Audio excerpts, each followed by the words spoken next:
Tunampigia. Wengine wanasema hawana chakula. Amesaidia wale ameweza. Wanakuja wakilia. Jamani, tunauliza hivi. Tukilewa, wakati ule tulikuwa wadogo, tulikuwa tunapikiwa mahindi tupu inawekwa, mnajua maroto. Na hiyo ndio tulikuwa tunabeba mheshimiwa. Sioni vile mwalimu mtoto ataenda na chakula aseme ni baridi ya mwage. Mimi nimeletewa sababu mambo mingi sana. Hata bodeni kuna kesi ilikuwa. Mama amewekea mtoto wake chakula, mwalimu akaenda akamwaga, akasema ni baridi. Tunataka hiyo mheshimiwa uangalie.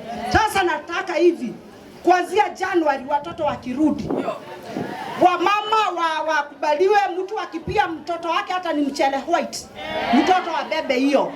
Hiyo 50 bob kulingana na kile maisha hiyo. Hata kama ni mchele white, mwenye ataweza kulipa alipe. Mwenye ataweza kubeba hiyo mchele maisha imekuwa gumu sana. Sana. Paka hiyo ni program ya gavana wetu ikuje. Tunakuomba, tunakusihi watoto wabebe chakula. Hiyo kitu hujawahi waambiwa juu wazazi wengi hawataki kusema. Juu mtoto akikuja shule akijulikana ni wa mama fulani, huyo mtoto anaanza kuteswa. Ukweli ama uongo?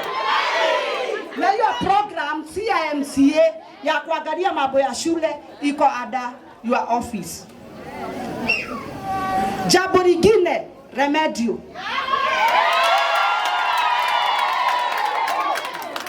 Remedio kama hapa tuko ninasikia ni 1000 per month. Bodeni 800 per month. Mama fua wengine wanaandikwa soko kudodoa miji 200 ama 3 mheshimiwa wetu. Na wanaume wameondokea. Unafaa uongee na wanaume wako wameondokea.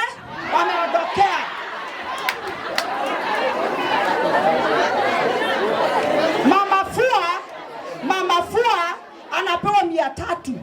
Kwa mwezi anaambiwa 800 kwa remedio, 1000 kwa remedio. Kama ni uogo, tunataka watoto wakifungua shule, kukianza kufanywa mitihani, wale wataitishwa remedio, tutakuja nao kwa ofisi yako, tukute Eric, tukuja mpaka hapa.